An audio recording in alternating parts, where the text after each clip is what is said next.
Call meeting to order. Yes. Father in heaven, thank you for this amazing day you blessed us with. We thank you each and every day for all your many blessings. We thank you so much for our town, our community, and all of our people here, Lord. Lord, just pray that you be with us here tonight. Help us make the best decisions that will best benefit our community. In Jesus' name, amen. Mr. Anderson. I pledge allegiance to the flag of the United States of America and to the republic for which it stands, one nation, under God, indivisible, with liberty and justice for all.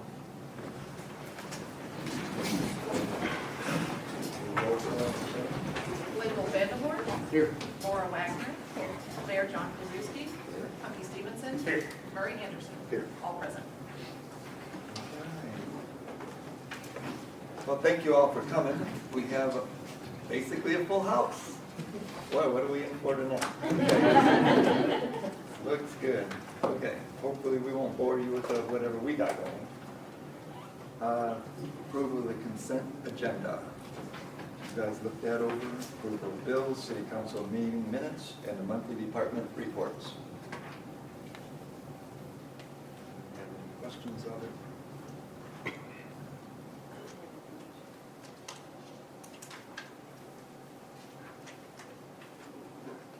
Just keep in mind that Tina's not here because she's out sick.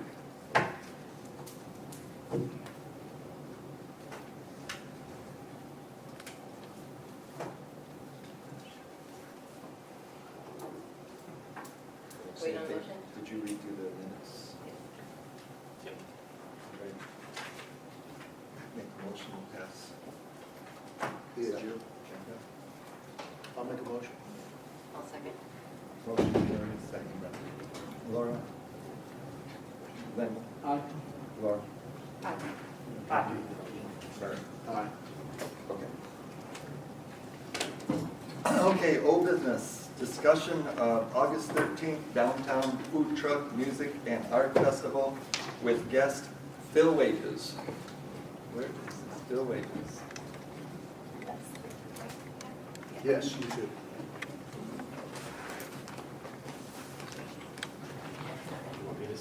And yeah, we're all going to stand for you. Hello, my name is Tegan Vaughn. I'm Phil Wages. I'm Emily Ledwood. And we're here again in front of you today to discuss the potential for having a beer alcohol garden at the downtown Mountain View Food Truck Festival on August 13th from 11 a.m. to 6 p.m.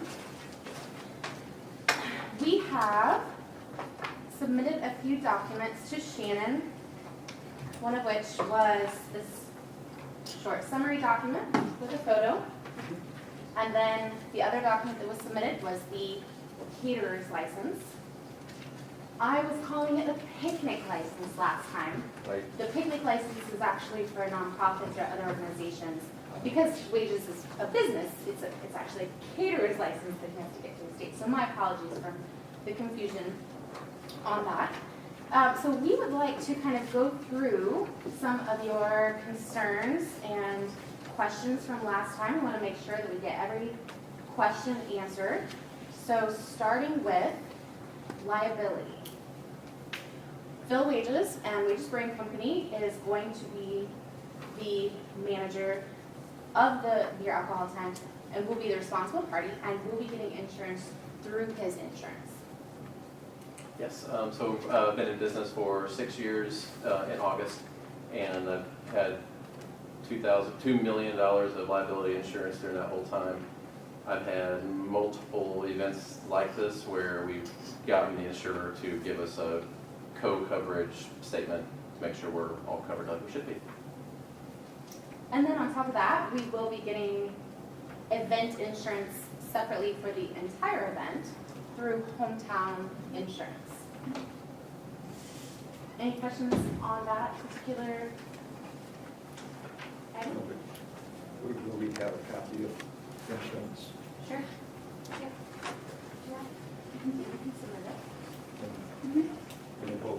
And it indemnifies the city. Sure. Yes.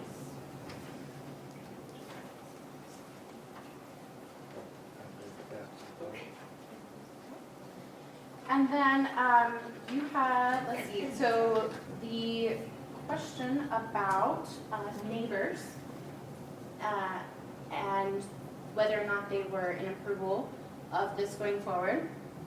So far, everyone that we've asked has said, yes, sounds like a great idea, go for it. There were a couple we were unable to reach or unable to get a hold of. Geraldine, Bruce Grady's. We called her, but her number. I stopped by once and it was closed when I thought it would be open, and then called the number a couple times and it was disconnected. So we did attempt a couple of times to get a hold of her. I didn't see the number. But the alcohol garden wouldn't be that far east. It would be, like I said, more last time, it would be more by Roscoe Tees, in front of Roscoe Tees. And we have some representatives from Roscoe Tees here this evening just to vouch for their support of having this in front of their establishment. I see your, Foster's Appliances also. They're one of the hosts. Oh. Yeah, so they are, so myself and the Neighborhood Tribe and Foster's Appliance, we three entities are hosts of the festival. And they, of course, are give their rousing support as well. He couldn't make it here tonight though. He said to let you know he is very supportive. Any questions about local business support? No, it sounds like you've got everybody on the street that you meet so far, so good. And then the size. So our thoughts for design, and that you should, I hope, maybe have this document. So we're looking at two tents, two 10 by 20 tents, and then a 10-foot rooftop area in between, making the entire space 20 by 30. And here are some ideas that we have for tents. If we don't end up being able to obtain tents like this and they're open-sided, then we can put ropes or caution tape around the sides. And the roped-off area would have one entrance in and out.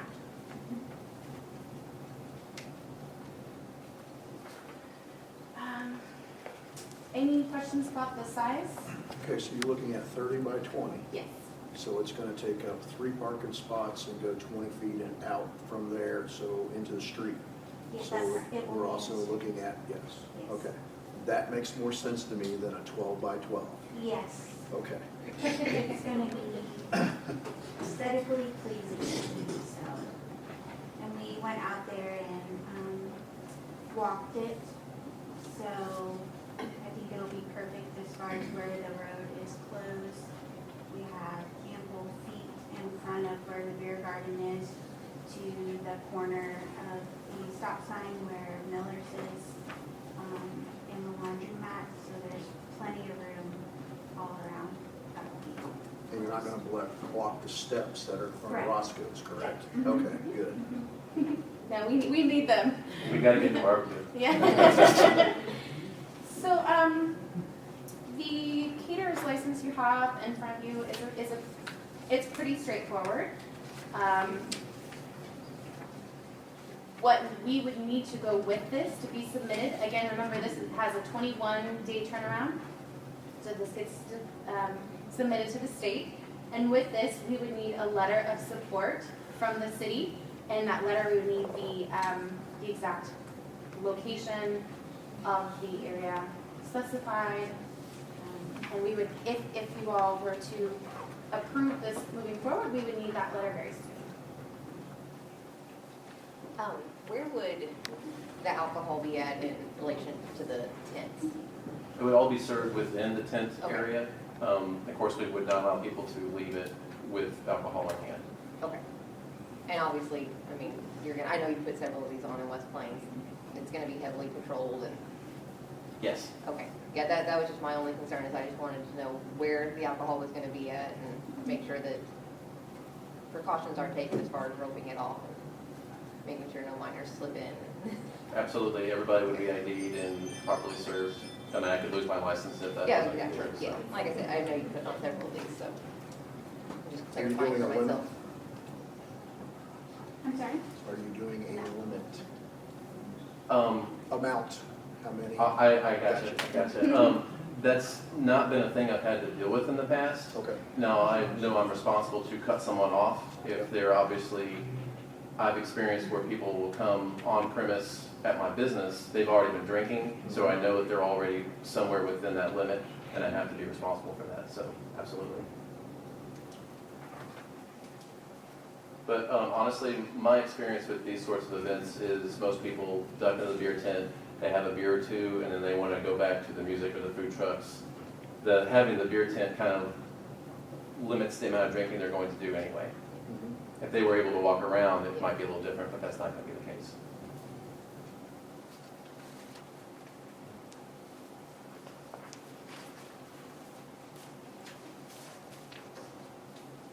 Any other questions? I don't see a problem with Stetson, do you have any questions or anything, or are you good with? Yeah, as long as they know what you're gonna do for your control, but I mean, our thing is just foot patrol and then enforcement of, traffic. I don't really have, we don't have concerns about it. If I may, I have a question. I don't know if that's for who that's for, but if I did have someone that was out of control, is there going to be an officer handy, or is there a phone number available that I could call to get help with that? Well, Yeah, we'll just like probably, any police action, anytime you need help, yes. we'll probably have at least one on foot patrol downtown most of that evening, so. Excellent. Yeah, you don't have to bring your own baseball bat. I hosted an event on May 28th, and we had 400 people attend, and I actually paid off-duty police officers to come and provide security, because I just didn't want to have any problems. And they weren't needed, but the presence alone was enough. It was a much larger area. It was not just a secluded tent. It was a whole large area, and it went incredibly smoothly.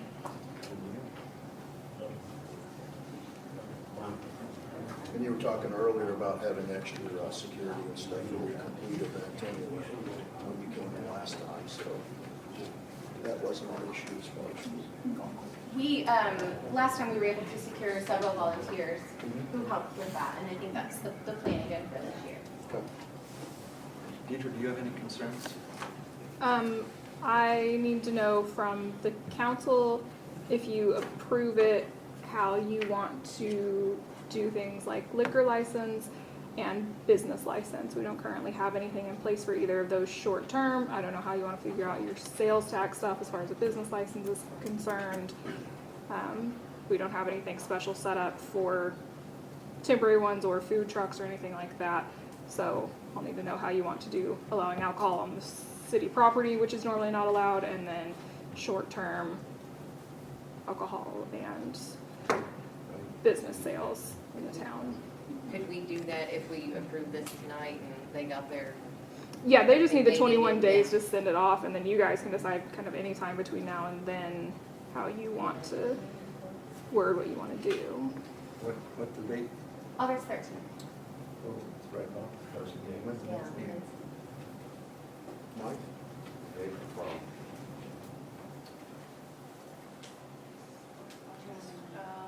Nine.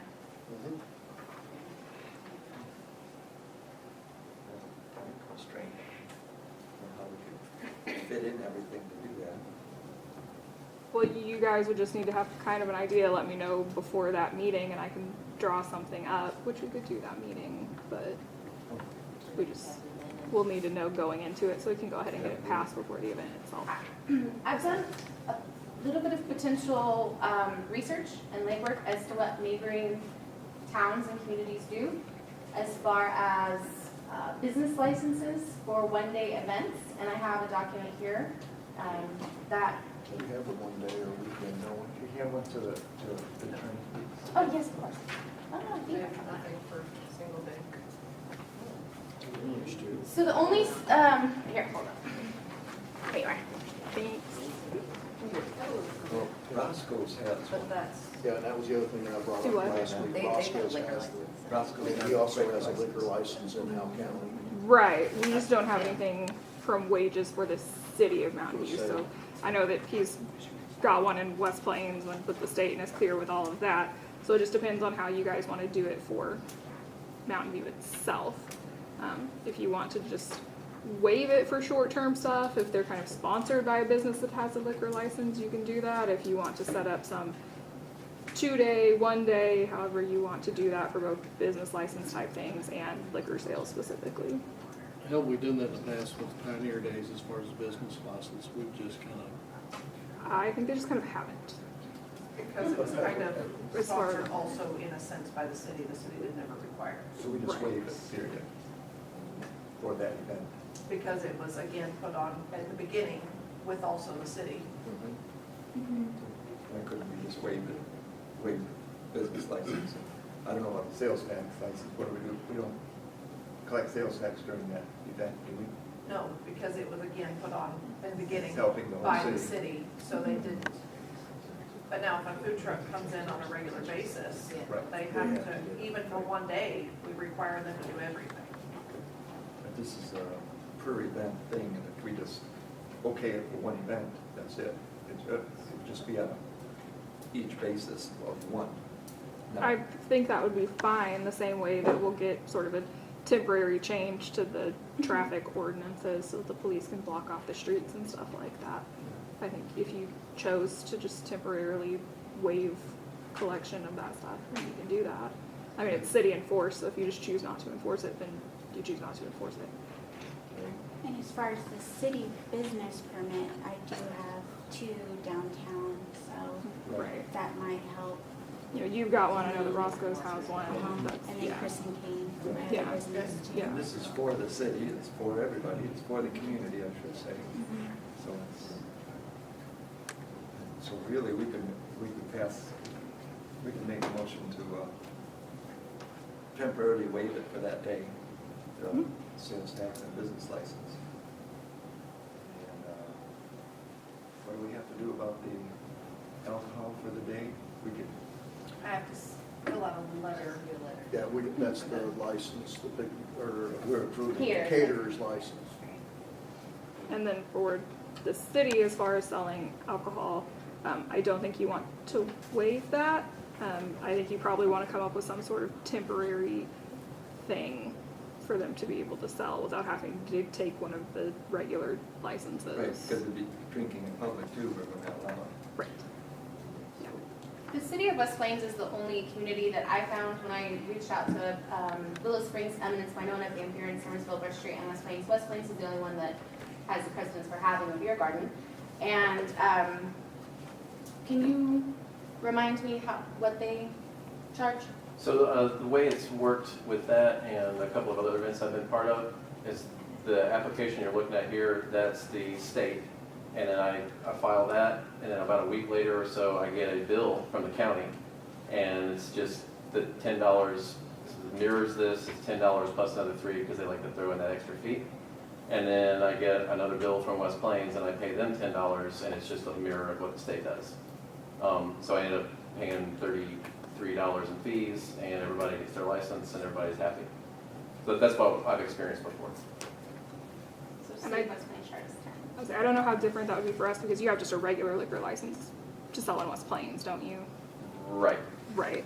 So I don't know how we want to set that up specifically where it wouldn't just be it will just be for this one time only and to be able to sell outdoors on public property. So that's just kind of what I need you guys to decide is if you want to set it up, you know, one day for weekends, make a special event permit, just sort of however you want to word that, and then we can sort of keep that on the books as an option for the future if this is going to become, you know, a regular thing, which hopefully it will. So. Deidre, I just thought of something off the top of my head. Is that actually city property or will that be state property since that is a state road that goes through there? So I Both. think it will be both. Yeah, I think we'll be part of what is considered MoDOT's area there with 17 running through, and then the city street cutting actually in front of the businesses and the college, and then any of the sidewalks and stuff like that are But it's generally actually viewed gonna be as on a state city. highway. Parking areas are ours though. Right. Yes. Yeah. So it's gonna be a mix of both. So our stumbling block would be the liquor license for that day and open drinking. Yes. It's not allowed. Yes. That would be the thing, we have to come up with something, or you could come up with some kind of wording, and then next meeting, we could, if we okay it, then. Right. As far as that'd be the time for everything. drinking on, public consumption or on city property, I don't think that'll be difficult. It'll basically just be a temporary suspension for that one day of the ordinance that's in place, prohibiting that, same way that we're doing everything else. So the main thing that you guys need to decide is just how you want to set up for short-term liquor sales. Once again, if you want it to be a one day, a weekend, a specific event, how you want to set that up, In other words, the we're going to terms. set forth rules that'll stay for everybody all the time, not just Right. this once on a case-by-case basis. Right. That was something I was bringing up the last time they were front. The other thing is that they are putting up a temporary structure. So it's not open per se, and it is closed off between ropes and the two tents. So a temporary structure needs to be as part of what's going forward, if that's what we decide. That's why I mentioned as far as using Roscoe's, because it's already a building that had everything in, but for this size, they don't have that amount of room inside it and be able to serve food also. So technically, we're using, we only, how many extra liquor licenses do we have right now? 4. So we're going to tie one up. We should. Not if it's just short term. But I mean, it'll be tied up. In other words, it's got to be open for anybody any time of the year to just have an event. Well, we can make, so the city sets how many of those we have. Right. So there shouldn't be any reason that the city couldn't also say, we have So like a special. 15 always sell, established business permanent structures, and then set up to have X number of temporary ones, or like I said, just a special event one where it's if somebody comes in to do an event, they apply for that special permission, whether it be one vendor or 5 vendors. Right, see, that's the other thing. It's got to be, because according to the Liquor Control Commission and that, we can't just have one liquor license for, what if we were going to do it just like this, except it's going to be 3 different entities all the way down Main Street. Now, Right. now we've got 3 liquor licenses temporary on the same day. Right. So we've got to build that all in. Right, and they would have to each apply separately to the state to get the same license that he's getting to be able to do that through them, and then we would want to decide either as part of this or something later down the road how we would want to deal with that at the time. We're going to need an attorney to figure that wording out. If you can get me a general idea, I can make you something. Okay, you guys We come could up work with on a that general. between now Well, what do we need to have you and these guys proceed with the wording, et cetera, to get that going? I think what you need to decide is what kind of permit you want it to be in terms of time period, if you want it to be based on events, or if you want it to be something that just anyone can apply for at any time as long as it's temporary. If you want to set a specific number of them, and if so, what you want that number to be. You're opening up a whole lot there. Well, And you can either do it now or you can do it whenever somebody shows up to ask later, so. You could have 30 people coming up and want to have 30 little parties and tents all the way across there. Yeah, They also have to do the state thing, yeah, Yeah. so. So, in the last meeting, we talked about the possibility of Vinedale Vineyard joining. All right. And in the past, Phil has managed a beer alcohol tent with Vinedale, and the way that they made that work to where only one of these was needed and was Biondale, please correct me if I'm wrong, sold Wade's Brewery the alcohol, and they Right. sold. They could do that. They could. What we did at Osby, I think, was we both had our separate caterer license. Oh, okay. But that could be an arrangement if there's only one available. And if they wanted to, those, but you're willing to potentially do that. Yeah, if they're willing to work, I'm willing to. Yeah, because boy, that gets pretty messy. You've got one liquor license, who's responsible for what, and all that. This way they went through that one. Yeah, if you got 2 or 3 there, you got drunk on your time. You got drunk. Yeah. Get messed up there. So I don't know how you guys want to word that, if you want to figure out something. Basically what we need for tonight is we just need a motion saying that we approve of this to move it forward and like get them their letter, that Shannon can write them their letter, and then that's all they need, and then we could essentially, Right, and between now and the next meeting, get the wording right and get everything figured out as to what we. yeah, and what I would actually recommend is that you guys submit a letter for them to sign off on, since you're saying that it needs to have specific sizes and locations and stuff included. That would probably be easier than trying to go back and forth with you and Shannon and all of that. So you guys could just kind of pre-authorize John, if you want him to sign it, or whoever to sign the letter once it's submitted from them, as long as it matches what you guys have talked about tonight. And this document that I submitted that has a summary, this would basically be the main contents of the letter, with just also saying that the city supports this event, or this caterer's license, for this specific event. Yeah, you've got the information, address, size, everything was involved. Everything there. And I can resubmit that for later. Okay, so we need a motion to proceed with this. Unless you have any questions on it. I'm okay with it, is everybody else? That'd be the first thing, because the motion probably needs to go for authorizing you to Yes. sign everything, but we gotta make sure that all 4 of us are on board for it first. Is that's what you agree to, right?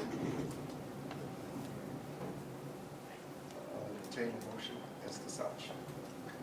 I'll make a motion that the mayor can sign in the catering and start the agreement as far as for the way we're going to proceed with the license for all future events. Motion, I'll second. second by Laura. Further discussion? Roll call vote. Laura? Aye. Aye. That motion passed. Thank you all so much. Thank you. Fine job, and keep it up, and we want to see more of this. Yeah, I like All right, the community. fresh ideas. Great. Thanks for coming up with the information that we asked for during the last meeting. Thank you. Absolutely. Okay. Yes, thank you. Yep.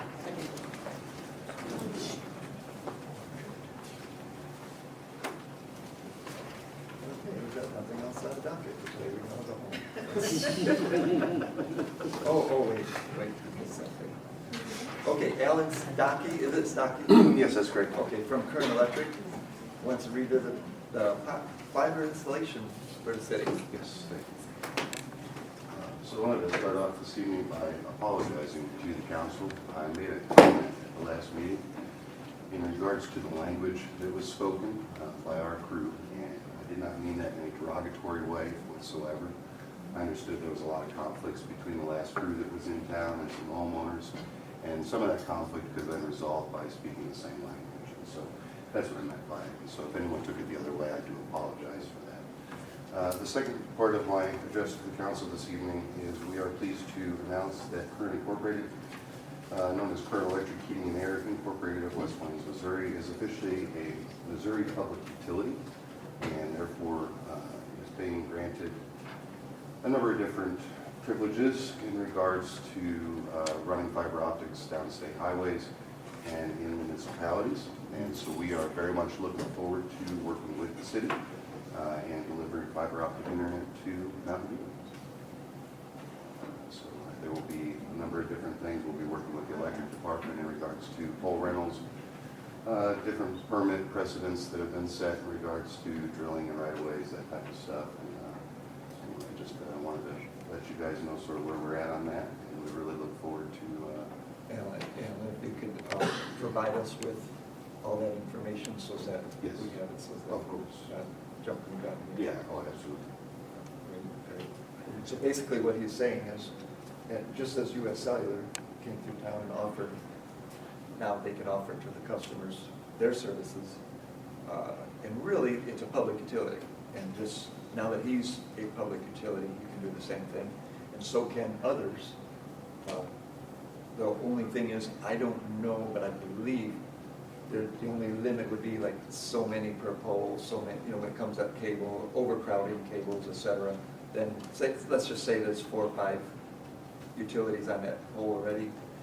They have, whoever's putting it in, that utility, he'd be a public utility, I'm just using the example. But if it was his, he'd have to provide the next pole for it, instead of just adding to a pole that's already overcrowded. Yes. But basically, they can go on poles and run through town and offer it to the citizens, just as we could have three companies just as his, public utilities, providing fiber throughout the town, and the people would have a choice between all 3. So we wouldn't be limited, it's not like, when it was first presented, the last meeting, it really sounded terrible to me, as in, we're gonna be the ones, and everybody has to come to us.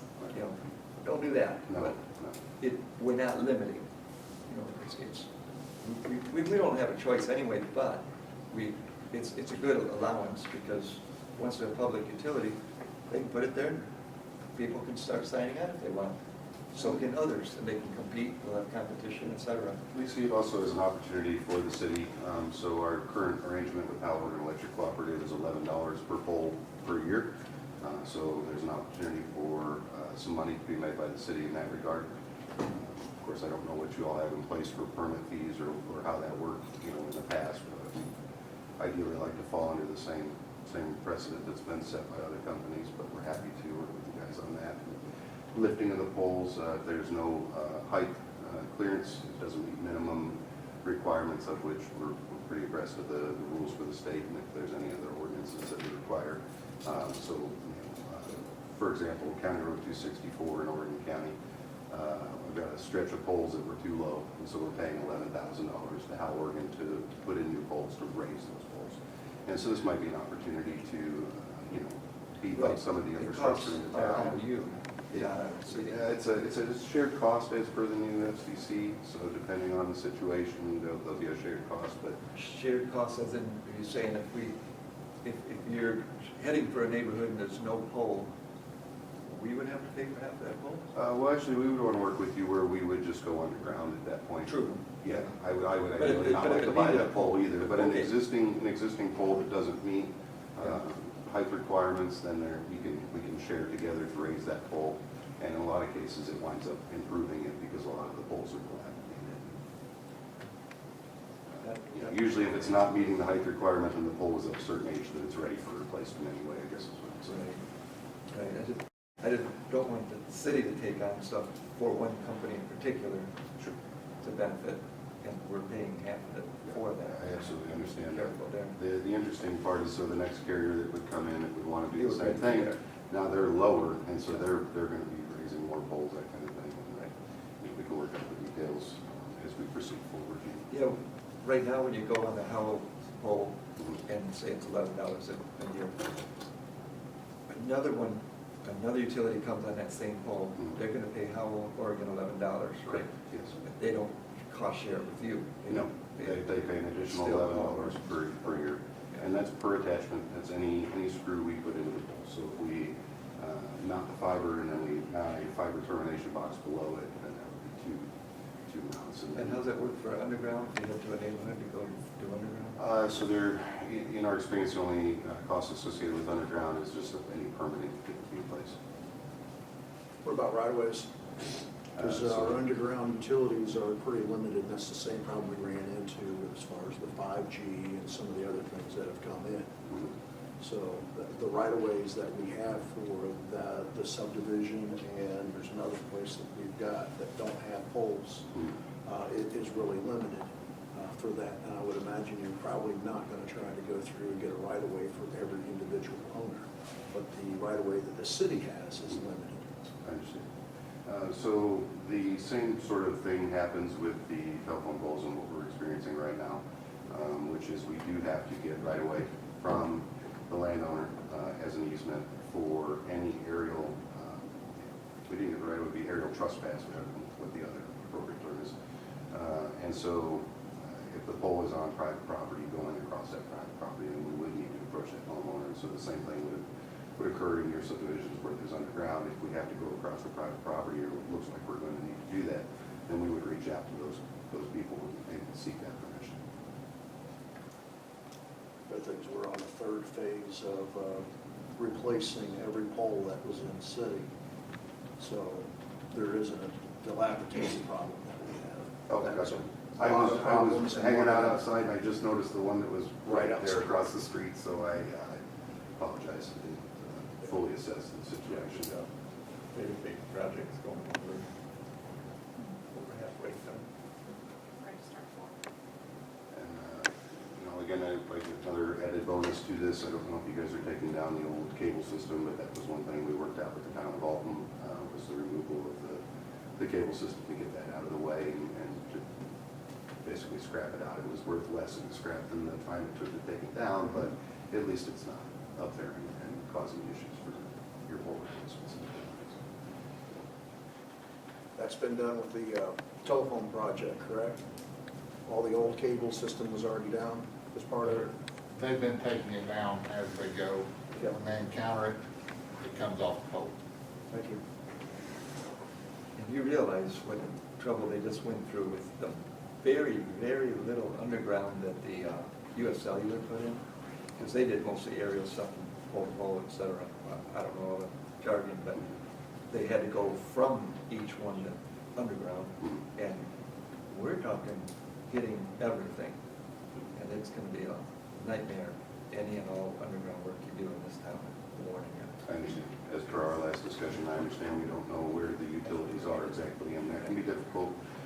We follow up generally when we call dig right. Of course, that's the first thing done, and that's not going to do us any good. So we generally follow up with our own location equipment, and we make a concerted effort to try to keep from hitting anything. We don't want to fix anything. We don't want to fix anything. So, God forbid you'd hit something like that, is that on you, or does it fall back on the city, or?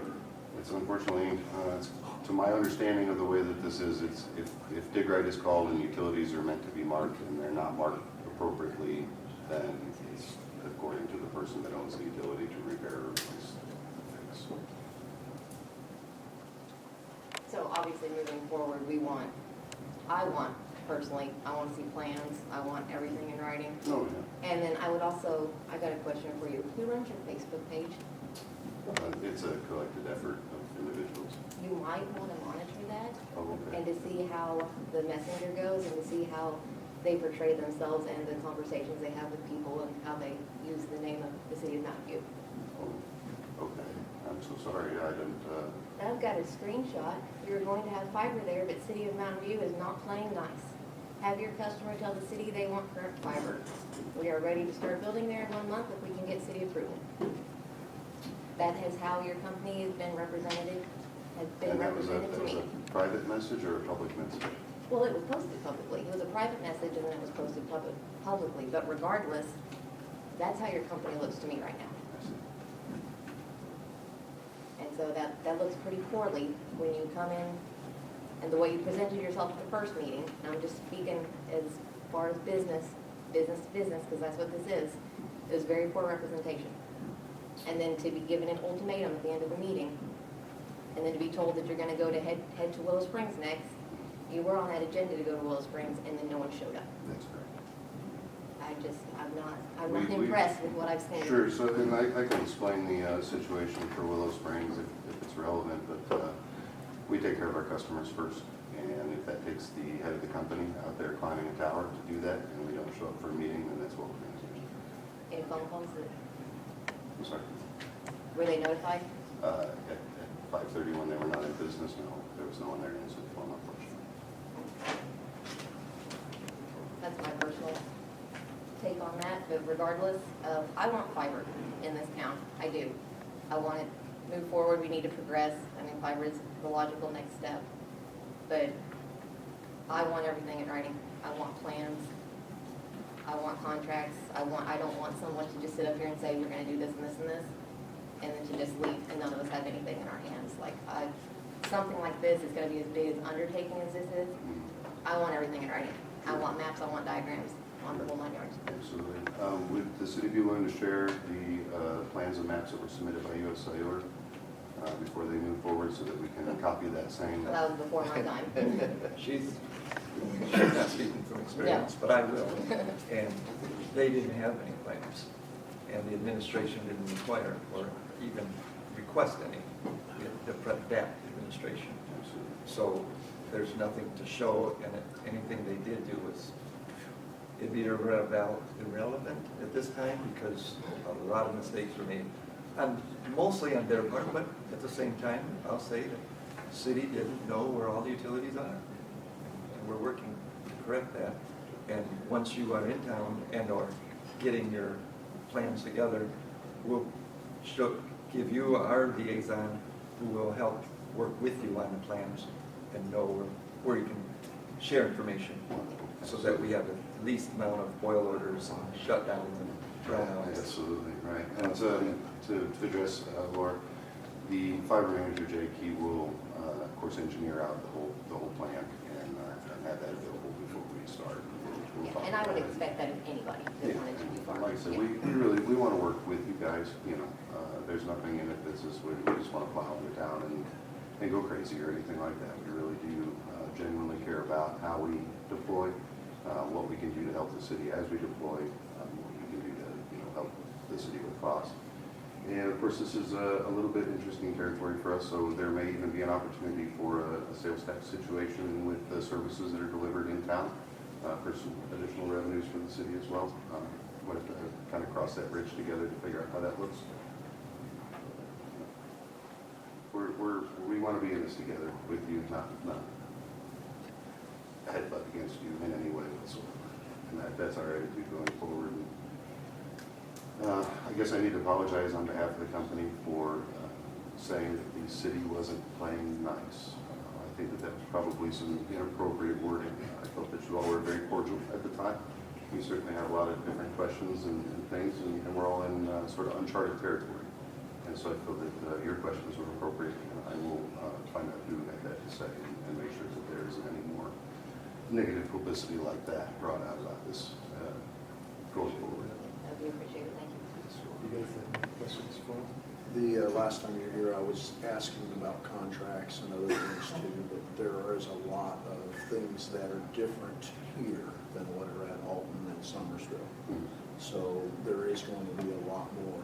One of the questions I asked the last time is you're getting the actual internet from Show Me, is that correct? That is correct. Okay. Is that going to lock out other individuals that get the same thing, correct?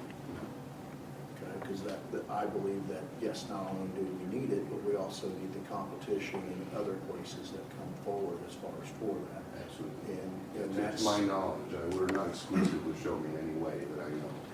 In fact, our competitors also use Show Me to provide that. So I know the competition can exist across Show Me.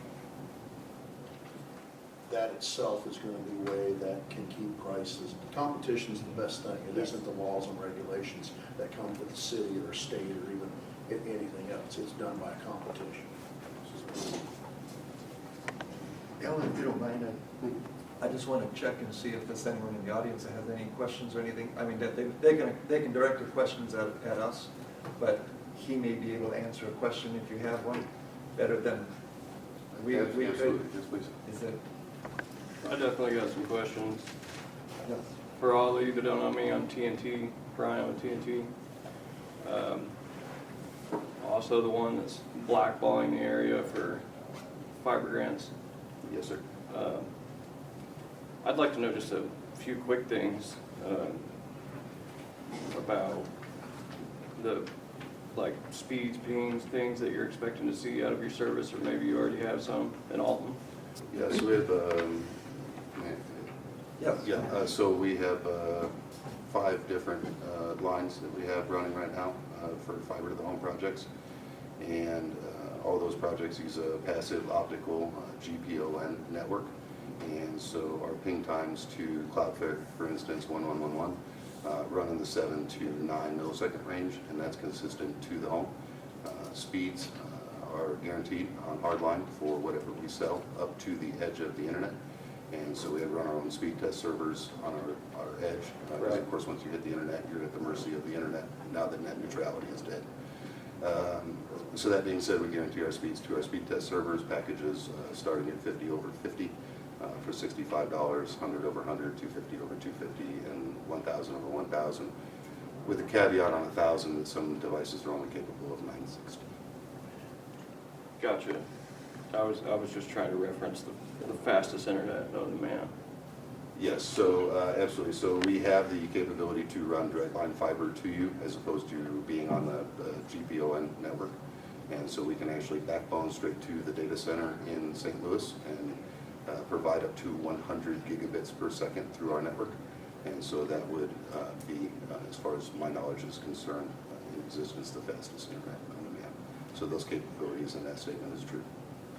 The one big question I have is us being the local internet company in town. Why Mountain View? Why aren't you guys laying fiber in West Plains? Because we get a lot of phone calls from Mountain View. Yeah. Yeah, I mean, I take 2 to 3 phone calls a week of people that want our internet here, and I feel obliged to get it for them. Wouldn't it be easier for you guys to start where you're at? Super good question. I really don't know how much publicly I want to get into the details of it, but as of right now, within the city limits of West Plains, due to a contractual agreement and a bit of a gentleman's agreement, we are not deploying within the city of West Plains at this time. I talked to the city over there. They didn't see any reason why anybody wasn't running fiber, but I was just curious about that. I really can't get into publicly our reasons, but we have them. I was also curious that I thought that we had made an agreement to stay out of each other's way back when you guys first started running internet. So yeah, there is a gentleman's agreement between Current and TNT. Again, I'm Makes me sure- curious why this is your first stop. It's not Second, really. if you count all of them. Actually, that'd be the 6th. Gotcha. So you're actually laying fiber somewhere else after all? Yeah, we're already deploying County Road 9000. We're already deploying down AB Highway. We're already deploying. We have 5 different. This would be our 6th. Well, I was just saying that because I thought that's what you said, is that when you're done in Alton, you're coming to Mountain View, if that's possible. So we would like to do that, yes. So I guess our gentleman's agreement between TNT and Current is no longer. Well, it was a wonderful wireless agreement, but the age of wireless is coming to an end. And so a new agreement should probably be struck in private if such a thing is going to exist. So if the wireless stuff's coming to an end, does that mean that, and this probably could be more of a private matter, but does that mean you're gonna pop your stuff off the tower next to mine in Summersville? That is entirely possible, yes. We do plan on decommissioning most of our wireless by 2027. Yeah. Yeah, we do get a lot of call from West Plains and your service areas too, and I mean, regardless, I think that could be handled behind closed doors, but I do find it kind of wild how you guys are showing up here, pushing so hard for fiber. And that basically We have a changes course sign on a up at conversation that we've had. currenthighspeed.com. Let me stop right there. Does anybody else have anything in the back row? Okay, you're talking about the fiber. How many years do you think it's gonna last? Well, let me phrase that question. I mean, as quickly as technology is advancing, is it possible that every house will have a satellite dish on it and we'll just do it that way instead of burying everything or putting everything on poles? If you're looking at fiber optics, the speed is what you're after on the fiber optics, right? I mean, how long is this gonna last? We saw computers that were first introduced. Now that we have in our back pockets, in a matter of 25 years or less, what would be the sense actually in doing this and then 5 years down the road, it's actually become obsolete? Sure, I have an employee, Jim, he has a great statement that he says when he's talking to customers about fiber optic, and he calls it generational internet. He does that because currently the speeds that we transmit across this are 1 gigabit per second average to the home capabilities. Now that's upgradable to 10, upgradable to 100, and I'm going to misquote this slightly, but the number is so astonishing that it doesn't really matter. Japan recently moved 232 terabits per second, which would be Yeah, but we're talking about 232. an island there, we're not talking about. Well, my point is they moved it over the existing piece of glass that we intend to run in town. And so you're looking at an order of magnitude on top of an order of magnitude of capabilities for future deployment on the same piece of infrastructure. You didn't answer my question. In other words, A you're very saying long that time. fiber optics are here forever. Yes, it is. Aside from advancements that we're seeing in quantum computing, which Albert Einstein calls spooky action over distance, that is the only replacement that we see on the horizon for fiber. I know that 10 years ago, the movie theaters, they got all their film shipped to them. Then all of a sudden, within the last 5 years or less, they put up satellite dishes because their movie gets boomed. They don't even have to, I mean, they have to put in all new equipment. That's my question is, you're saying this is forever. I'm calling it generational. Forever is a very long time, but I Well, believe yeah, your, I but believe your I'm kids' thinking kids that will in get 10 years internet from down the fiber road, it's optics. going to become obsolete. As everything does, unfortunately, but the lifespan of it is such that we are confident in its deployment and the longevity of it. Yeah. I mean, I've watched a lot of companies come in and dig in the ground and turn around and tear up as much as what they put in, and we get to end up paying for it, the city does, the town. I mean, if it was all run overhead, I'd say that would be okay, but when you're talking about running it in the ground, how much are you gonna put in the ground? Overhead is our preferred deployment method. And of course, where we have to And then reach you the have people to that share the want it. line with somebody else, right? I'm sorry, I don't understand. Not the lines, Okay, I the mean, poles. competition-wise, if you're gonna try, if he would like to do it, you would like to do it, and 2 other people would like to do it, are we gonna put 5 lines on a telephone pole? But as many as it can handle, yes. I mean, so my question is competition is great, but is it actually feasible at that point? That's up to those businesses.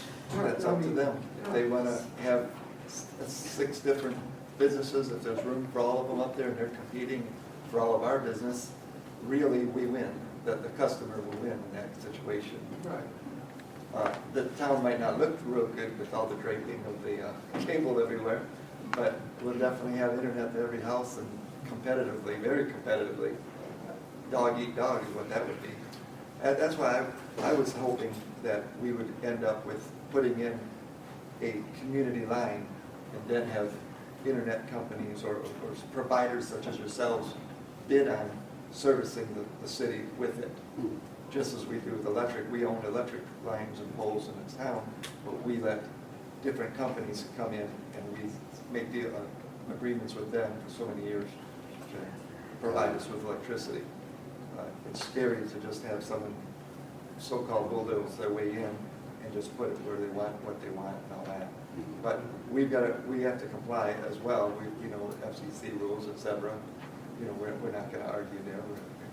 It's a moot point. It's just waste of attorney dollars and a lot of time for everybody. If that comes down to fact and we have 3 different providers on the poles, then it's going to be a competitive between the businesses. Is there any other questions different? Anybody? Do you guys have any more questions? What's for the Alan? cable life itself, because of the deterioration because of sun, weather, and stuff like that, outside casing? Because fiber is a little different than the old-fashioned aluminum and copper or whatever else they Absolutely. have. So I honestly don't have the life expectancy of the outer coating of the fiber memorized. I presume it's a long time. I hope it's a long time.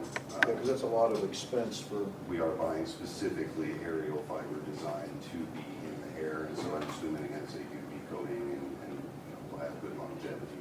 And of course, it's in our best interest of our customers if there is deterioration or anything of that nature that we would go in and repair and replace. Any other questions for Ellen? I know. I would like to say something. Pardon? I said I'd like to say something. I would just say that I feel like so your plan was $65 for 50 megs. Is that what you That guys is are doing? our going advertised rate right now, yes. And I would just say that if you guys, an opinion of mine is that if you could maybe negotiate that a little bit. I mean, because honestly, with wireless, we can, we could upgrade our equipment pretty easily, do 50 megs to the customers' houses. As far as ping goes, that's what you're going to get out of it. I'm guessing what your 50 is, it a symmetrical? Yes. Yeah. So it's a 50 down, 50 up. But I mean, honestly, that could be achieved with wireless for $65 a month. I think it would be, if it was something that was considered. It can be achieved. The issue that we run into, and the whole reason we're incorporated as a fiber company now, we transitioned completely away from wireless, is because trees and hills. Right. And if we can't reach that person and that person can't work from home and they're going to lose their job, that means a lot to me. It's the whole reason we started this company, was to help the people in the community. And my least favorite thing to do is to tell someone, no, of our 187 towers, I cannot reach you wirelessly. Yeah. And fiber is the only solution to that problem. Yeah, I've said many times myself that it doesn't make sense to me why we're all focusing on places that have good internet and not the areas that maybe have 1.5 megs or even nothing. Exactly. And that seems to be what we're back to. So you're not wrong in a sense that, starting in the city, and there's a reason we're starting in the city. One would be return on investment. With a business perspective, if we can get more customers faster, we see a faster return, and that helps us to continue to deploy. But as per the company and what we want to do, we want to get out into the rural areas. We want to get the people that need the internet the most, and the only way to get from A to B is to start in the city, start at a termination point, and work your way out. And so as the crews head, down AA highway, out Alton, and county road this and county road that, that's where we really feel good about getting the internet too. But the city is the obvious starting point for business reasons. Okay, anybody else up here? Okay, thank you, Alan. Thank you very Appreciate all the much. information. That was a lot of information to take in. Thank you. We look forward to working with you all. Okay.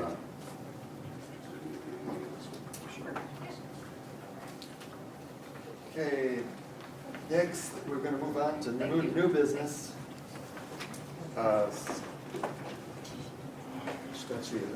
Assistant Chief Stetson Schwein to speak about a request for temporary regulations to the traffic ordinances under Section 2-240, Authority for Special Condition of Downtown Food Truck Music and Art Festival on August 13, 2002.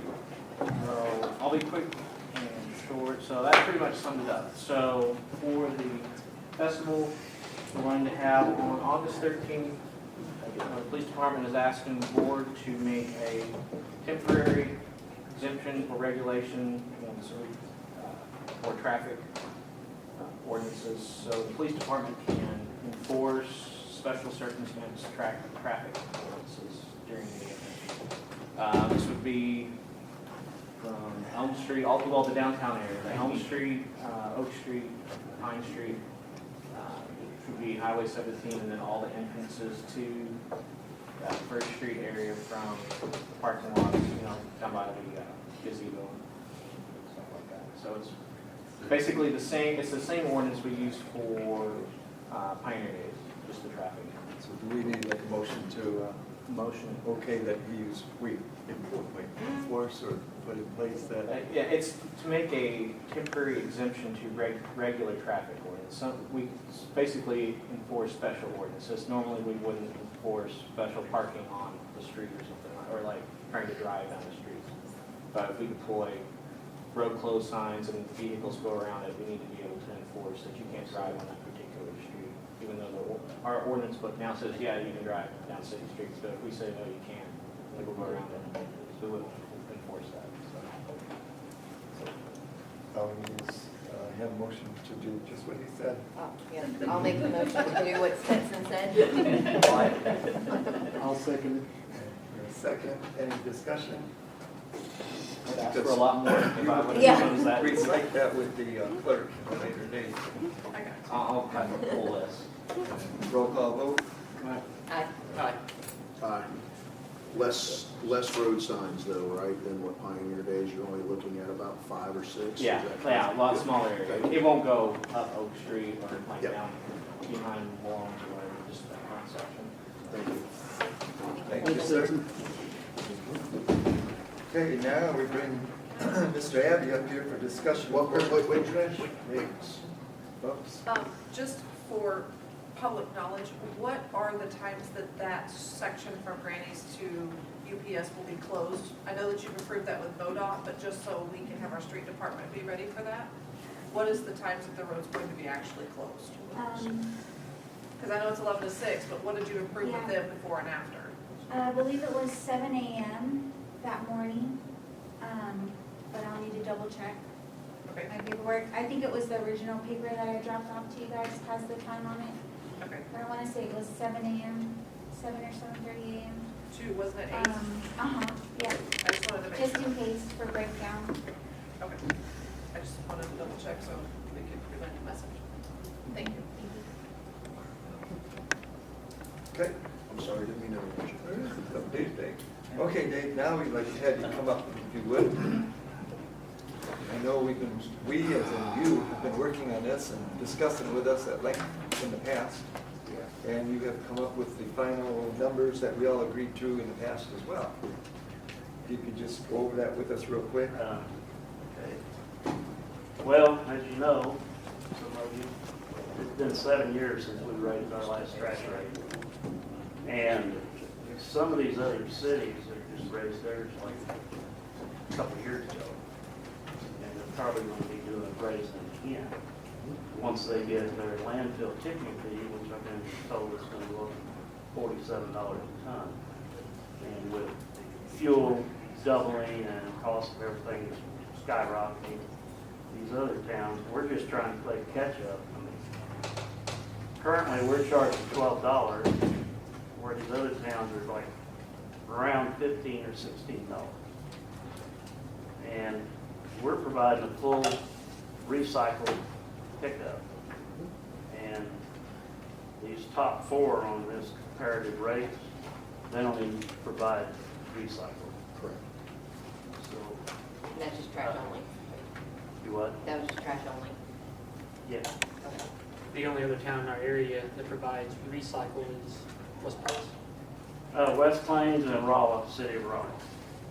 But they're quite a ways away. Yeah, Mountain View and West Plains. And with the excellent help from Tegan in our district, we get a lot of grants. And recently, we just got approved for a $40,000 grant to purchase it's a big used oil furnace that we heat our facility with. The last one we had worked great. It lasted 20 years. Basically, we got free heat, used oil, and taken. Also, we got a $20,000 for part-time labor, part-time employees. So with the new heater and stuff, you're gonna be able to stay for another 20 years before you retire, right? That's what I heard. That's Yeah. what That's what I heard. We need to- Yeah. Yeah. Do you still think that furnace is gonna cost 20 grand? It went up. Yeah, it's higher. Yeah. I've got other quotes. I've got three different quotes, and it went up. I'm not exactly sure on figures. It's around 23,000. Do you have enough oil to run that? We're doing pretty good for now. So, anyway, I know I wish I had a fun topic like a beer garden, But who wants to talk about raising rates? When were the majority of these rates last set in or raised? The rates of what? Our rates. All these that you're trying to move up on us right now. Some of these were, I started 22 years ago, and some of these rates are the same as 22 years ago. Like the $5 bulk item. I mean, we charge $20 for a dumpster full of trash, but a high-to-bed couch is $5. So some of these things we need to bring back up. And then there's things that won't fit in a bag, what we call a bulk item rate. Across the board, $5. A bulk item. It's like if it won't fit in a bag, it's over 40 pounds, it's $5. If you had a high bed, it's $5. So what we're trying to do, we have stickers that go on these, they're $5 stickers. So I was thinking about like 3 stages, like a small bulk item, a medium bulk item would take 2.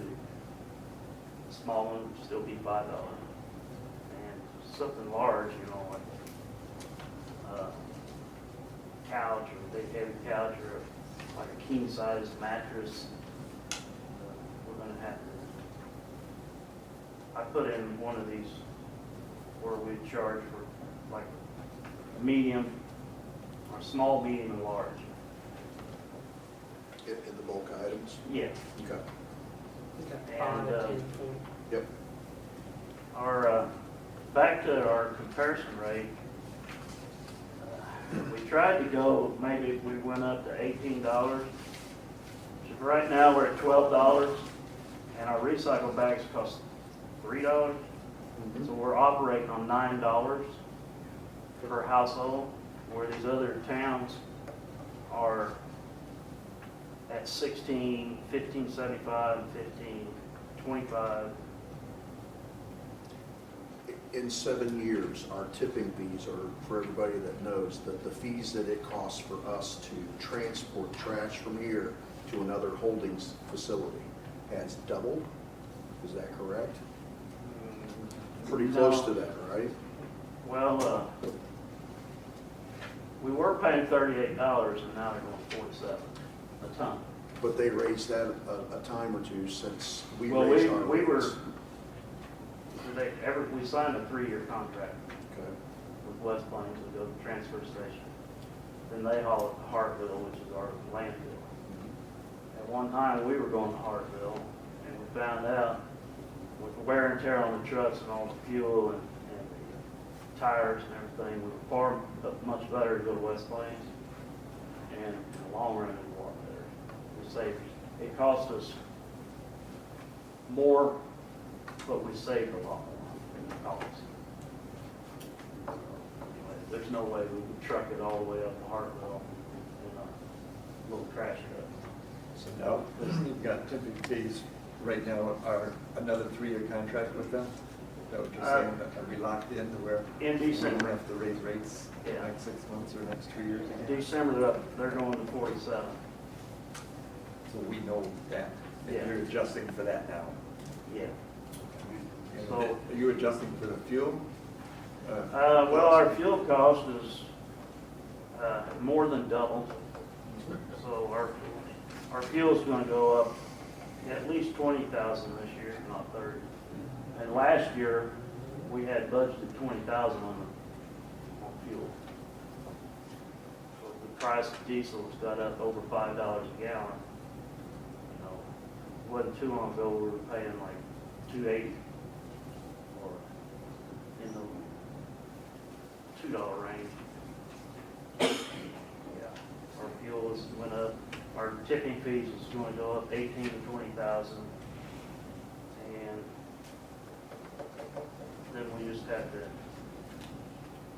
employee raises, minimum wage went up, everything else started jacking up. And unfortunately, you know, people, we try to provide a very good service where a lot of these towns don't do. I mean, we'll pick up appliances, metal, you know, we have a flatbed, and all the metal is free. We go to their house, pick it up. We got a Tommy lift on the back of our truck. It's a little dump truck. And we can pick it up and haul it away. A lot of these other towns, we pick up your trash and we'll dump your dumpster. Well, what if I got a mattress? I got a hide-a-bed, or I've got a swing set, trampoline, you name it, washer and dryer, refrigerators. We go get it. Water heaters. So I feel that we're providing a lot more broader service, and we're also providing a full recycle, full curbside. We go to their house and get it and pick it up. And the recycle sales have jumped considerably because I've been holding on to a lot of it. I had warehouse for like 2 years, and the prices went up, and we took advantage of that and unloaded the warehouse. Normally our recycle sales is 35,000, 40,000. A And year. I think last year alone we had over 110. And finally I wanted to hang on to some of that because I got to save for next year, this year's budget. We can't count on that. I wouldn't want to. That's not something that you can count on. Well, that's commodity stock market. I mean, So it fluctuates. yeah. I'm more concerned with the rates and how they're going to keep you afloat Yeah. through this high fuel, higher rates. Through the years, et cetera. we've rode the ups and downs where sometimes recycling wasn't paying off, and other times it was a great asset. I mean, it was like, wow, I can't believe you made that much. Not only that, you're not putting it in the landfill. So Right. we're also saving the trucking and the landfill expense. So Well, you've done a good job down I there. think there's a lot of people come there and are very impressed.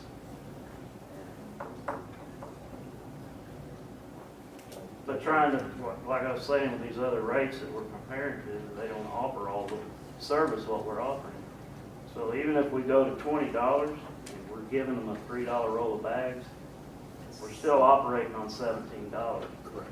Some of these others, it's been a couple of years since they went up, they're gonna have to go up to cover their expenses. Yeah. They'll have to come up in December. Yeah, as far as we know, they haven't really come up recently with the fuel, so they will be coming up. Are you guys staying open on Saturday? I know it's a side topic, but are you till noon? Yeah. Okay. Yeah, we also provide a recycle and people that want to bring in trash for the rural. And we got a lot of people from right here in the city residents that come down there. You told me time I can bring my dad, that's what I was asking. So, Yeah. Yeah, we get a lot of people from Willow Springs that come here, Mountain Grove. The mayor of Mountain Grove comes down here quite often. We get a lot of people from Summersville area.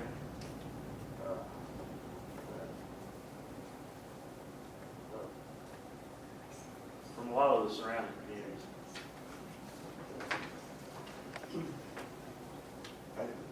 It appears to be ample justification for the rate hikes, especially with wages what they are and the fuel what it is and upkeep of all that. So it's up to you guys what you want to do with it.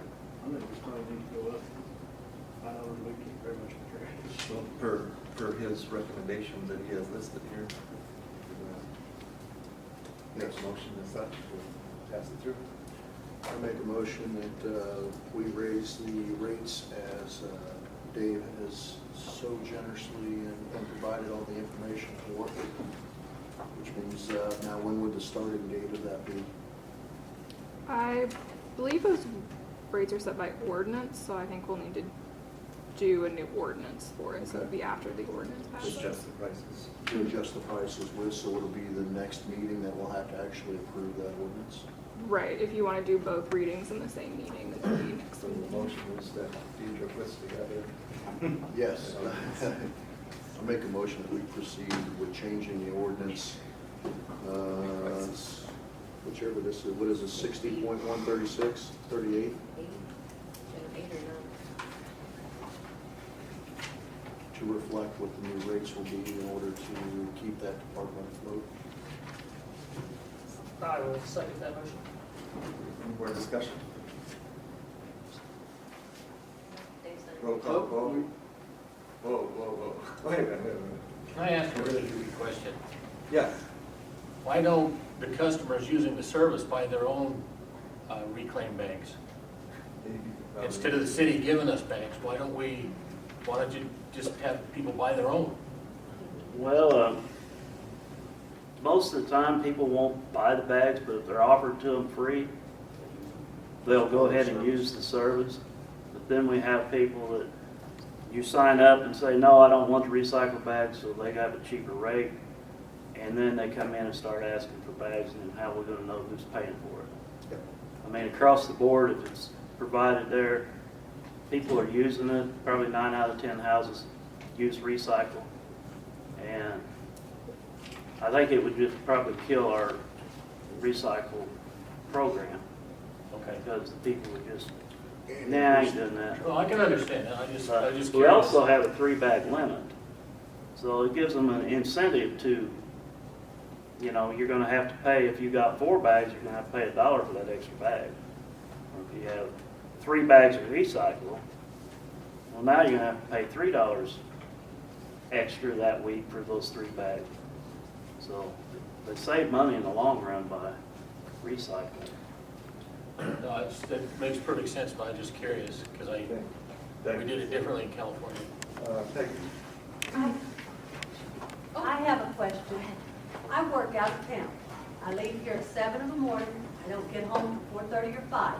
City Hall is closed. Where do we get our recycle bags? I have to beg somebody to come get these recycle bags every month. That's not fair to the people who work out of town. Currently, we don't hand them out down there because, you know, people are allowed 1 roll per. Right, when you go pay your bill, but if you can't get in City Hall, what do you do? Well, maybe we could work something out. I don't know. That's a real problem. Yeah. You know, You have the same thing? Yeah, I don't know, we'd have to think about that, come up with a solution for that. So, well, I'm not sure how to do that. We'll have to check with our operations manager, he's usually pretty on top of those sort of things, comes up with some great ideas. Are you talking about changing the current rate per bag if I took it down there? Is that what you're talking? I mean, I missed some, because of the way it's set up, I didn't really catch what you were saying, but per bag, you're saying 3 bags, right now it's $12 a month, which is Right. 12 bags for $1 a bag. Okay, but if somebody brings it down there, how much is it going to be now with the rate change? In other words, if I'm paying $17 a month, if I'm paying 12 now, and you're gonna raise it to 17, would it not be cheaper for me to say, I don't want any trash service, put 2 bags of trash in the back of my truck and drive down there and throw it in there for $2? That's why I'm asking, is you're Right gonna now, raise the rate for it's the bag? $1.50 for trash down there. Well, I just took in 3 bags the other day for $1 a bag. Resident of the Yeah, city. yeah, because you're a resident. Right, but that's what I'm asking is, if you're gonna start charging me $17 or $20 a month, I would be money ahead to say I don't want the service and take my trash to the dumpster down there for $1 a bag. Is that's why I'm asking, are you gonna raise that rate? Currently, the city has an ordinance. That's what If I'm you live saying. in town, you have, to have a service. yeah, you got water. Just like water, electric, sewer, you have everybody trash pays. service. We've had that before, people say, well, I don't want to pay trash, and then find out that they're setting it out. And we're picking it up anyway, not getting paid for it. Because how do you know? Well, then, I mean, okay, it would be, somebody could start a trash business then outside of town and say, I'll pick your trash up for 50 cents a bag inside the city. I live inside the city, take it down to you and throw it away for $1 a bag. But that's a city service, that would be the same as the water. If someone has hauling water, they could haul water maybe cheaper to your house in the city, but then we don't have city services anymore because everybody isn't paying in on it. Well, So that's what I'm saying, we have you a could ordinance raise, to do all I'm the asking is, same thing. raise the bag rate for somebody just bringing it in. To raise that. Yeah, have you thought about The anything like individual that? bag rate, to say maybe $1.50 for in town and $2 for out of Yeah, town. have you thought about that, Dave, at all the rates that, at the facility? Right You know, it now- doesn't impact the fuel, because it doesn't cost us anything, they Yeah. bring it to us, bring it But to you you. drop it off, Yeah, they're dropping it off to but you you. drop it off to West Plains, so you're still paying for that tax. Well, we still have to take it, right, Yeah. right. Yeah. Something worth looking into. We'd like to raise that too. Yeah. I mean, Tegan, would you have something? Yes, I would like to just make a comment. I am the South Central Solid Waste District Coordinator. The festival is a fun hobby, a very fun hobby, but my day job is I am the South Central Solid Waste District Coordinator. And so I am over a 7-county area, Powell County being one of those, and I write grants, recycling grants, and manage grants. And I just want to first say that I think Dave has done an exceptional job and is doing an exceptional job and has foresight and the ability to plan and manage, and he is probably one of the reasons this town is doing so well and has gotten accolades for its recycling program. You know, this town has won awards for small town recycling in towns in Missouri. And so I'm quite proud of that fact, and I'm proud to be able to work with Dave. We have historically, as a district, been able to write grants and get grants to help support the recycling center. Currently, there is one, like Dave said, for $40,000. 20 of that is for the furnace, and 20 of that is for those wages, for partial wages for employees. And we are so happy to help make that happen, but we know as a district that doesn't sustain, and the price of the fluctuating price of the recycling goods doesn't sustain necessarily a recycling center. We hope that it will, but it really takes a city and a community coming together and saying, this is important for us. This is a worthwhile service.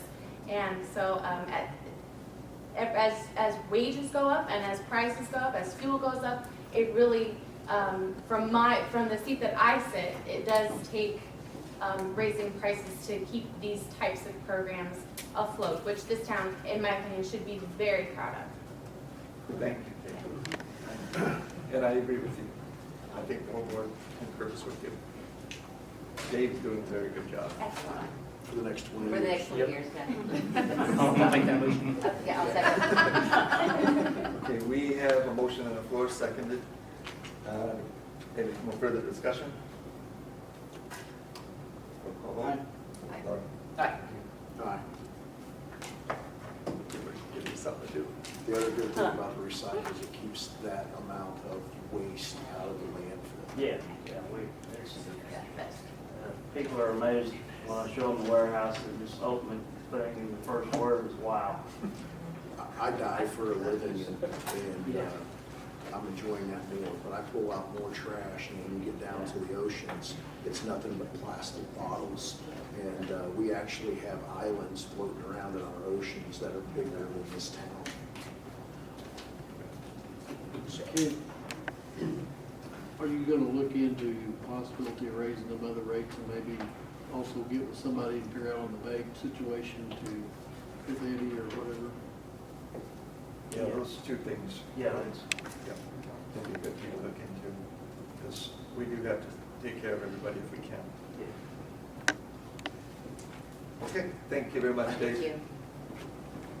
Okay, discussion of youth center contract with city for 2022 and 2023.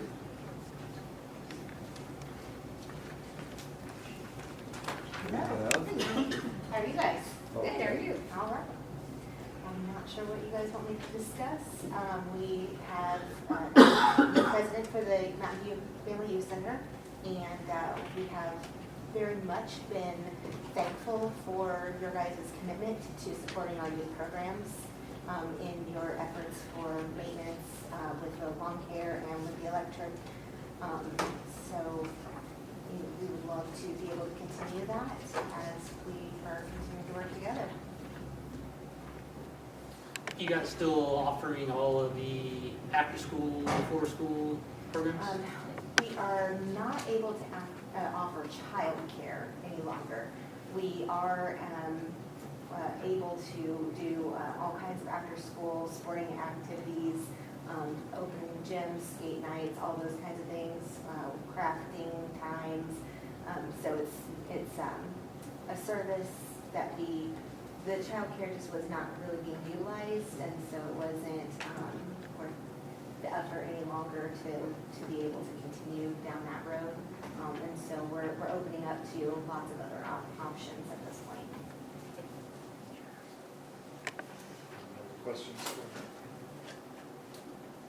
Basically, you're just asking for the amount, well, I can read it to you, but it's $7,000 in electrical bills and assistance cutting grass, which is what's been extended to the youth center for the last, I don't know how many years. Year three. Year three. Yeah, which has been phenomenal help. We can't even begin to express how much that takes a huge weight off of the burden of the other programs that we're offering.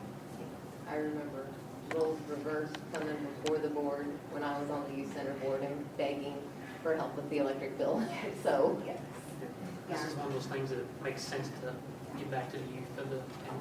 And with the addition of the new air conditioning units that we were able to get through this Simmons Bank grant, our electric bills have gone down because our air conditioning units are definitely way more energy efficient than what they used to be. So that helps with that cost tremendously. You wouldn't happen to know total electrical bills for a year, do you? I do not. We have not gone over the 7,000. It was a cap, a 7,000 cap for the year, and we haven't gone over that amount. So, yeah. That's cool. Yeah. for the biggest building there is. Yeah, it is propane heat, then you pay all Yeah. the propane. So, but the air conditioning, electric, all of the rest of that is all on there. So that saves a tremendous amount for us.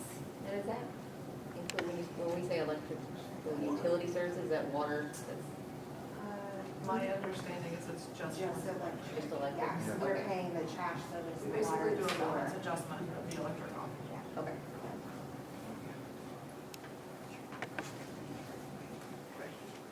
Do we need a motion? Do we just I'll read the resolution and then get a motion to pass the resolution? First, we need a contract, so I need to know what you guys want the contract to say and who's going to sign it on both ends. And then we do a resolution. We have it as a resolution that is actually the contract.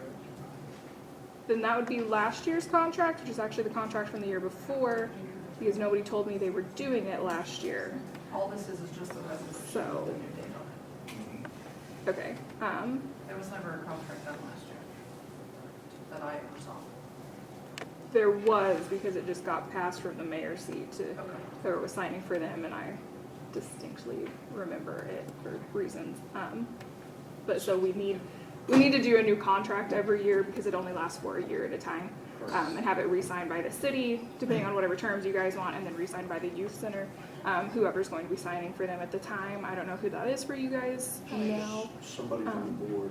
I'm the But- board president. I would say, I think last time it was Ricky, yeah, So if we pass a motion to allow the mayor to enter into a contract with the youth center, would that suffice? yes, as long as you guys already know what you want your terms and stuff to be and you're good on that. So we need a resolution to that effect, or to that effect. You still need a resolution for you to be authorized to sign things. And this one So says that's what it says, the authorizing. mayor is authorized and directed Right. to execute the Right, agreement. so we just go ahead, if I was to read this resolution, and they are to make a motion and pass it, and the resolution basically is the mayor is authorized and directed to execute an agreement with the Mountain View Youth Center. Yes, so we'll just kind of do it in reverse, whereas instead of doing the contract and then deciding that we're gonna agree to it, we'll decide that we're gonna agree to it and what the terms are, and then we can write up the contract and get it signed. Okay, so. So you need to read a it. Motion that we're gonna agree to pay them that and agree to make a resolution and contract to be signed at a later date. Well, you can go ahead and do the resolution now, as long as it says what you guys want it to say. Yes, and it does. So, okay, then yeah, you can go ahead and do that, and then we'll just do the contract after. Thank Yeah, you. 1 or 2 readings. It is one reading. One. One. Okay, but I think that you're all set. Okay, Thank you okay. very much. Do I need to come in Your and to presentation. City Hall and sign something at a later time? Yes. Okay. Yep. You guys will just let me We'll get a know. hold of Yeah. Thank you. Thank you. Thank you. Thank you. Okay, to that effect, we have bill number 341, resolution 22-07-12. That sound like it would work? What's the date? Yes. A resolution of the City of Mountain View, Missouri authorizing mayor to execute an agreement with the Mountain View Youth Center for Community Services. Be it resolved that by the Council of the City of Mountain View, Missouri as follows. Section 1, the mayor is authorized and directed to execute an agreement with the Mountain View Family Youth Center for Community Development for a term of 1 year. The amount expended for the contract shall be limited to electrical utility services billed at an amount not to exceed $7,000 and assistance with cutting grass. Section 2, the agreement shall be substantially the same in form and content as the agreement attached as Exhibit A. Section 3, this solution shall be enforced and effect from and after the date of its passage and approval. Do I have any further discussion? Well, do I have a motion? Do I have a motion for it? Go ahead. I'll make a motion 2. Second. to authorize the mayor to execute an agreement with Mountain View Youth Center for Community Services. I'll second that motion. And any further discussion on it? Roll call. Aye. Aye. Aye. Aye. Okay. Good for that.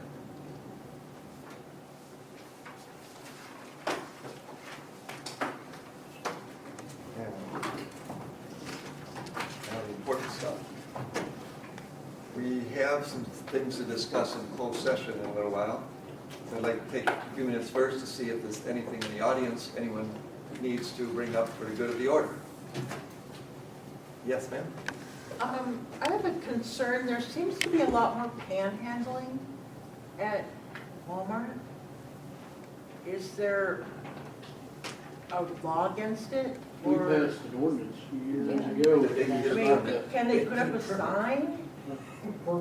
I mean, no, I mean, we went through another town and I think it was Poplar Bluff and they just had signs up.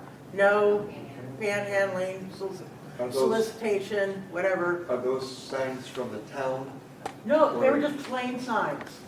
They didn't have an ordinance name, number, but I mean, are they like, they're not saying the ordinance or anything? no, they're just referring to white signs Or are with they- red writing. Are they private? Like Walmart can put up whatever they want. True, you know? but Is that maybe what you're seeing in other towns? we weren't at a Walmart, we Because were at, if a town puts it up, we have to actually state the ordinance on the sign. oh, okay. But, well, maybe it was just that shopping center, Yeah, it might be just private. yeah, but, We actually make them get a peddler's permit. It can take between 30 and 60 days. It has to be approved through the police department. So if everything gets approved on their peddler's permit, they actually can be there panhandling, basically. But if they don't, then they are asked to leave. I mean, there just seems like there's people there, not every day, but constant. I don't know. Yeah, if they do see excessive panhandling, you can notify the police and they will check to see if they have that peddler's permit or not, and or advise them to do so. Otherwise, they must cease and desist and or leave. All right. Anyone else in the audience? And for the good of the order, I do want to let everyone know that this Thursday at 1 p.m. at the pool, we will be having a ribbon cutting for the pool grant. Well, I guess it's the other way around, ribbon cutting for the pool, but it's from the money that's SCOCOG have helped us, in fact, procured for us. the 50/50 grant to improve the pool, which will be done over the next 2 years or less, hopefully. So we will have a ribbon cutting at 1 p.m. on Thursday, and any and everyone is invited to attend at the pool, at the swimming pool. Does that mean the pool will be open maybe next year? No, Yeah, next year, the following year. They won't be open next year? not next spring. Maybe. And according to the engineers that I talked to, they doubted that because of supplies and materials available, that they're really pushing their luck getting it for to have it done by next spring. But who knows, but I'm just gonna say next fall for sure, but, in other words, the following spring, that they'd complete the project. That's what they're saying. That's what I was told by the engineer. So, Do you have a list of everything? Oh, there you go. I have a list of things that I've been okay. catching up on now that my life is slowing down. I would hope everyone knows we're under a burn ban. That's the big thing right now, so I just want to throw that out there. There's going to be a blood drive at the community center this Friday, 12:30 to 5:30. Where? I did not know this, but at Chris and Kane's, Too Legit to Knit, I thought that you guys do that every Saturday. Every Saturday. At Either 10 a.m. Chris and or it's hosted Dean by or at Carol the Schmidt. neighborhood. Mhm. I didn't know that goes on. I figured that'd be something to open up to let the community know, because I've always wanted to learn. And then the Creatives Night at the neighborhood, Saturday, July 30th, 3 p.m. We're actually partnering with the Yellow House in West Plains. So we will be taking our Creatives Night to the Yellow House. It's Okay. their annual fundraiser Okay. to support the Yellow House Arts Council. So, but usually it is at the neighborhood. And we have that posted on our Facebook page under events through January for the other dates. But yeah, this time we are trying to collaborate and just help them out because we do a lot of art events with them, and they've been so nice to help us out, so Yeah. just returning the favor. And if I could just add that the Yellow House Community Arts Center in West Plains, those funds are going to the much-needed dire repairs of the house, which is over 100 years old. And it's a neat house. Yeah, so we hope everyone can make it on July 30th. And then, you want to talk? Go ahead. State Representative Benny Cook is going to hold a mobile office here in Mountain View. It's going to be at the community center, July 22nd, 11 a.m. to 12 p.m. Senior Center, don't you have a fish fry coming up? This Friday. This Friday, so let's keep that in mind also. I know there's some events coming up at the library, but we try pushing those out as much as possible, but let's keep the people still coming in to the events and services that we have within the city, absolutely. And the last fish fry was probably wasn't as overwhelming as the first though, right? No. Okay. All right, I'll try not to do that to you again. Okay, if that's all very good the order, then I'll entertain a motion to go into closed session after a 3-minute recess. I'll make a motion to go into closed session after a 3-minute recess. Second that motion. Second by Dunphy. Roll call vote. Aye. Laura. Aye. Aye. Thank you all for coming. Thank you. Thank you. Thank you, guys.